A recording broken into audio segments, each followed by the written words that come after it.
Pemirsa, jumpa kembali di channel Belajar dan Berbagi. Video kali ini kita akan belajar mengenai persyaratan mengenai keselamatan laboratorium medis. Untuk membahas persyaratan keselamatan laboratorium medis, tentu saja saya menggunakan berbagai referensi, antara lain ISO 15190 tahun 2020. Ini mengenai Medical Laboratories Requirements for Safety. ISO 15190 ini dimaksudkan untuk digunakan di semua jenis laboratorium medis, mulai dari laboratorium dengan sumber daya terbatas hingga dalam jumlah yang besar. Nah, untuk meningkatkan keselamatan, banyak langkah-langkah yang hanya memerlukan perubahan-perubahan kecil di dalam praktek-praktek pengoperasiannya. Nah, secara garis besar, rencana untuk implementasi ISO 15190 ini antara lain yang pertama, yaitu perlunya membangun sistem keselamatan. Ini antara lain yaitu yang pertama mengidentifikasi petugas keselamatan laboratorium. Berikutnya yaitu mengidentifikasi hazard dan mengendalikan risiko-risiko yang terkait dengan hazard tersebut, serta menetapkan program-program keselamatan. Macam-macam hazard, ini antara lain adalah hazard biosafety, hazard biosecurity, hazard kimia, hazard fisik, dan sebagainya. Berikutnya yaitu yang kedua yaitu mempertahankan sistem keselamatan yang sudah ditetapkan di dalam laboratorium tersebut.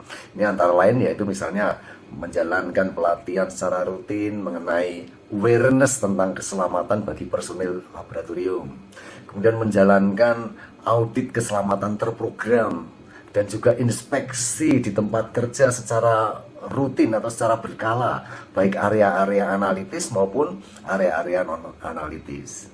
Kemudian mengintegrasikan instruksi, metode, dan dokumentasi terkait dengan panduan operasional ini dengan informasi yang terkait dengan keselamatan yang relevan tentu saja.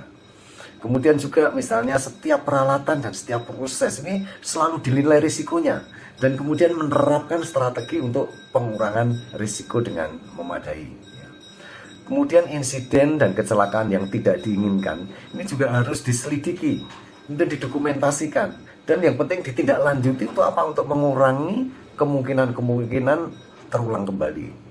Nah, semua personil ini didorong untuk mengidentifikasi potensi hazard, dan yang penting lagi adalah bagaimana mereka bekerja sedemikian rupa sehingga tidak membahayakan diri mereka sendiri maupun orang-orang lain. Nah, bagaimana nih caranya menetapkan program keamanan di dalam laboratorium, dan bagaimana caranya mengidentifikasi hazard biosafety, biosecurity, hazard kimia, fisika, maupun bagaimana nih cara menjalankan atau melakukan audit program keselamatan. Nah, topik-topik tersebut pemirsa nanti dapat melihat pada video-video yang terpisah. Kemudian syarat apa saja nih? Syarat keselamatan apa saja yang sebaiknya dipenuhi oleh laboratorium medis? Mau tahu penjelasannya? Ikuti terus video yang satu ini.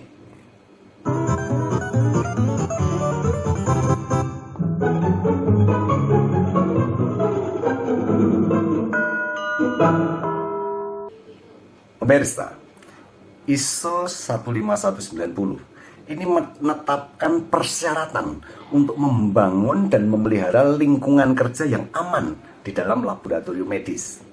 Apa saja nih persyaratan keselamatan laboratorium medis yang perlu diketahui dan diterapkan? Mari kita bahas satu persatu. Yang pertama, merancang keselamatan.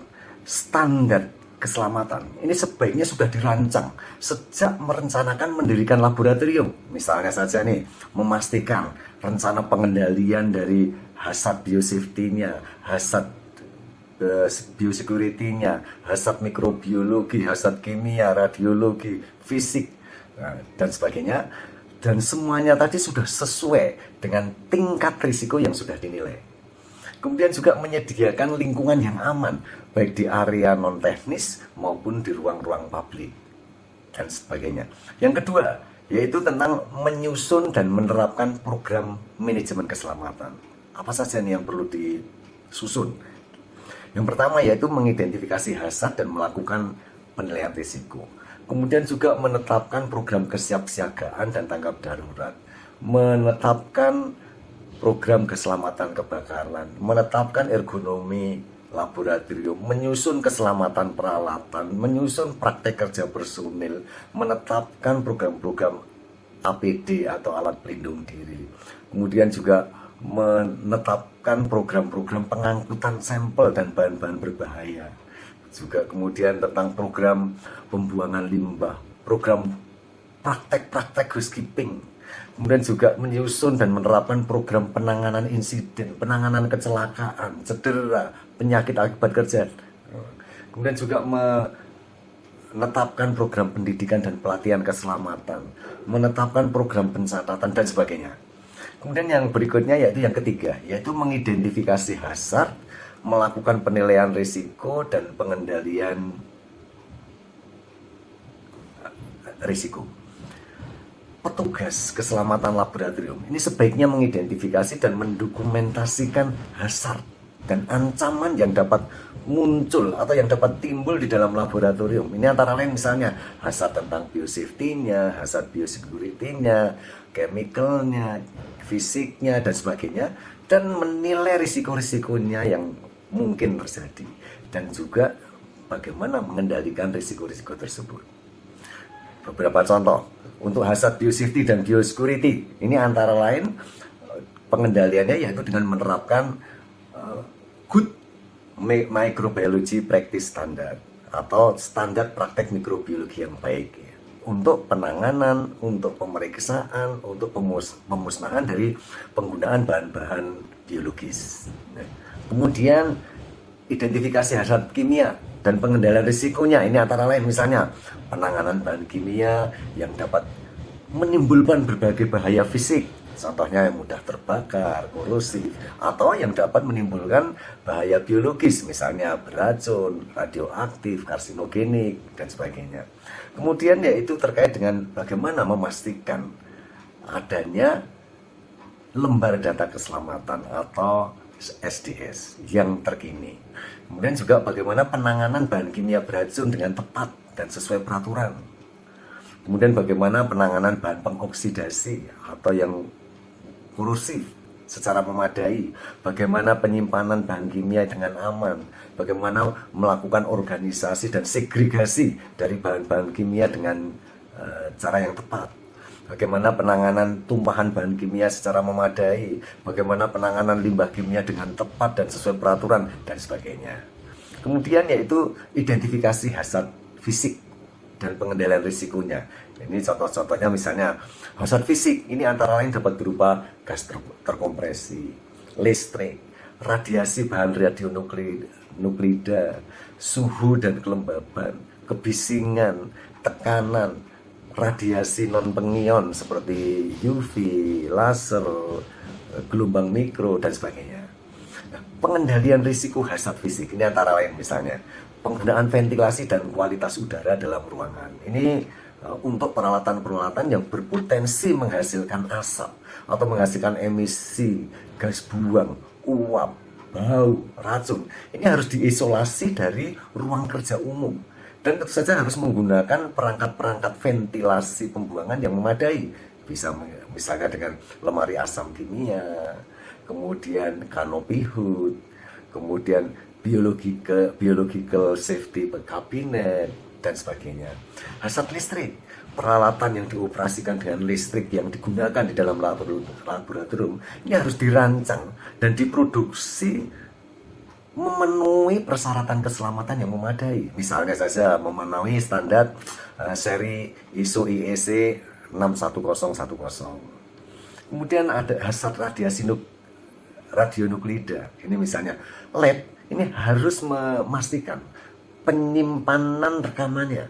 Rekaman mengenai apa, bagaimana memperoleh radionuklidanya, bagaimana penggunaannya, bagaimana pembuangannya, dan sebagainya. Kemudian untuk bahaya radiasi non-pengion, ini pengendaliannya bisa dengan misalnya menggunakan APD yang tepat pada saat menggunakan sumber-sumber radiasi non-pengion seperti UV atau laser. Kemudian peralatan gelombang mikro. Peralatan gelombang mikro ini juga harus diperiksa, harus dipantau, harus diservis secara berkala. Untuk apa? Untuk memastikan bahwa standar kinerja dan keselamatan masih tetap terjaga. Dan juga terkait dengan suhu dan kelembaban. Suhu dan kelembaban lingkungan di laboratorium harus terkontrol untuk atau agar sesuai dengan kenyamanan pekerja laboratorium maupun untuk fungsi peralatan itu sendiri. Kemudian tentang kebisingan, tingkat kebisingan yang berlebihan ini harus dihindari di dalam ruang kerja laboratorium. Tekanan, peralatan tertentu, perbedaan tekanan antara peralatan laboratorium dan tekanan atmosfer bisa saja menyebabkan bahaya-bahaya yang signifikan dan oleh karena itu harus dimitigasi. Berikutnya yang keempat, itu harus mempunyai rencana tanggap darurat. Dan untuk itu laboratorium harus mempunyai rencana tanggap darurat untuk memitigasi potensi-potensi keadaan darurat. Dan juga untuk memastikan kesiapsiagaan dan tanggap darurat itu meliputi kesiapsiagaan menghadapi bencana-bencana alam seperti gempa bumi, banjir, dan lain-lainnya. Kemudian yang kelima tentang mengidentifikasi dan menerapkan ergonomi. Nah, aktivitas laboratorium, ruang kerja, dan peralatan serta alat-alat yang menghasilkan getaran atau ultrasonik ini sebaiknya dirancang untuk mengurangi risiko gangguan dari ergonomis atau kecelakaan. Yang keenam yaitu identifikasi dan menerapkan keselamatan peralatan.